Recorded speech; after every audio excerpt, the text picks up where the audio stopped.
দেখো, HMPV virus সামলানোর সঙ্গে সঙ্গে আমাদের মনে আবার একটা আতঙ্ক তৈরি হয়েছে যে আবারও কি তাহলে করোনার মতো কিছু আসতে চলেছে। এবারও কিন্তু আবারও সেই সূত্রপাত চীন থেকেই।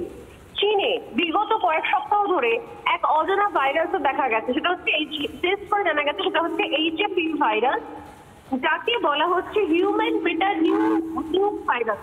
হিউম্যান বেটা নিউমো ভাইরাস, হিউম্যান বেটা নিউমো ভাইরাস অর্থাৎ এইচএমপিভি। এবং এই ভাইরাসের জন্য কিন্তু চীনে আরো একবার এই ধরনের করোনার মতো একটা মহামারী ছড়িয়ে পড়ার আশঙ্কা করা হচ্ছে। ইতিমধ্যে চীনের হাসপাতালগুলো উপচে পড়েছে, চীনের শিশুরা এবং মহিলারা বিশেষভাবে আক্রান্ত হয়েছেন এবং এই জায়গা থেকে আতঙ্কের সূত্রপাত হয় এবং মনে হয় তাহলে কি আবার কিছু আসছে, কারণ যেহেতু করোনার একটা তিক্ত অভিজ্ঞতা আমাদের সবার মধ্যেই রয়েছে, একটা আতঙ্ক সবার মধ্যেই রয়েছে। এবং এদেশের তরফ থেকে কিন্তু দেশের স্বাস্থ্য মন্ত্রকের তরফ থেকে এতদিন পর্যন্ত বলা হয়েছিল আতঙ্কের কোনো কারণ নেই, কিন্তু এই মুহূর্তে যে খবর আমরা পাচ্ছি বেঙ্গালুরুতে কিন্তু প্রথম এইচএমপিভি ভাইরাসে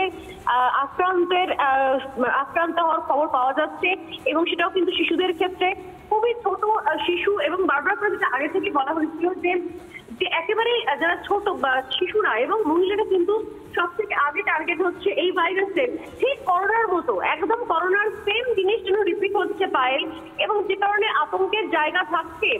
8 মাসের শিশু আক্রান্ত হয়েছে, মনে করে দেখলে তুমিও মনে পড়বে যে করোনার সময়তেও ঠিক শিশুরা আগে আক্রান্ত হওয়া শুরু করেছিল, শিশু, বয়স্ক যারা এবং মহিলারা আগে আক্রান্ত হওয়া শুরু করেছিল। এবারও সেম জিনিস করোনার সময়তেও ছিল আমাদের যে ফ্লু সিমটম, অর্থাৎ ঠান্ডা লাগা, জ্বর, সর্দি কাশি, নাক থেকে জল পড়া, গলা ব্যথা, এবারও সেই সেম সিমটম।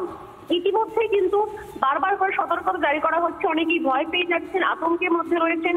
মহারাষ্ট্র তরফ থেকে বলা হয়েছে যাতে কোনোভাবে আতঙ্ক না করা হয় এবং প্রত্যেককে যেন টেস্ট করা শুরু হয়। মুশকিল হচ্ছে করোনার যে টেস্ট কিট গুলো আমাদের কাছে আছে, আমাদের দেশে আছে, সেই সেম টেস্ট কিট দিয়ে কি এইচএমপিভি ভাইরাসকে ডিটেক্ট করা সম্ভব হবে, নাকি এর জন্য আলাদা কোনো টেস্ট কিট আনতে হবে? সেকেন্ড কোয়েশ্চেন, এর জন্য কি তাহলে আলাদা করে কোনো ভ্যাকসিনের জায়গা গিয়ে নিয়ে যাবে? ব্যাপারটা বিষয়টা কি এমন জায়গায় যাবে যে এর জন্য কোনো আলাদা করে ভ্যাকসিন আনতে হবে বা ভ্যাকসিন তৈরি করতে হবে, নাকি আগে যে ভ্যাকসিনগুলো নেওয়া ছিল সেটা কোথাও এদের এই ভাইরাসের সঙ্গে লড়াই করতে পারবে? অনেকগুলো কনফিউশন তৈরি হয়েছে।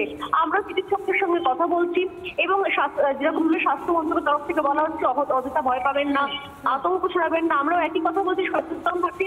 কিন্তু নিঃসন্দেহে গোটা ভারতে বারবার করে এই ধরনের সতর্কতা জারি করার পরও এই প্রথম যখন খবর এলো বেঙ্গালুরু থেকে এবং সেটাও মাত্র 8 মাসের একটা শিশু, সেক্ষেত্রে নিঃসন্দেহে আতঙ্কের জায়গা থাকছে, ভয়ের জায়গা থাকছে এবং কিভাবে সতর্কতা নেওয়া হবে, কি করে সাবধান থাকবো আমরা, সেই কিন্তু বারবার করে আমার মনে হয় যে আরো বেশি সরকারের থেকে ক্যাম্পেইন করা উচিত এবং আমাদের নিজেদেরও আরো বেশি সতর্ক থাকা উচিত। কিন্তু আমরা জানি না যে এই এইচএমপিভি ভাইরাস কতখানি ভয়ঙ্কর, এইচএমপিভি ভাইরাসে আক্রান্ত হলে তার ফল রেজাল্ট কি হতে পারে, কতখানি সুদূর প্রসারী প্রভাব পড়তে পারে, টেস্ট কিট সেম টেস্ট কিটে টেস্ট হতে পারে কিনা, এবং এই যে ভ্যাকসিন আমরা নিয়ে বসে আছি সেই ভ্যাকসিনটাই এইচএমপিভি ভাইরাসকে আটকানোর জন্য কোনো কাজে আসতে পারে নাকি নতুন ভ্যাকসিন নেওয়া হতে পারে, এই একাধিক প্রশ্ন কিন্তু থাকতে পারে।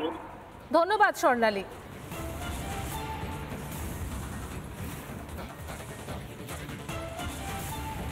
নানা ধরনের কন্টেন্ট দেখার জন্য লাইক করুন, শেয়ার করুন আমাদের ফেসবুক পেজ, সাবস্ক্রাইব করুন আমাদের ইউটিউব চ্যানেল। পাশাপাশি অন্যান্য ব্রেকিং নিউজের জন্য অবশ্যই চোখ রাখুন রিপাবলিক বাংলায়।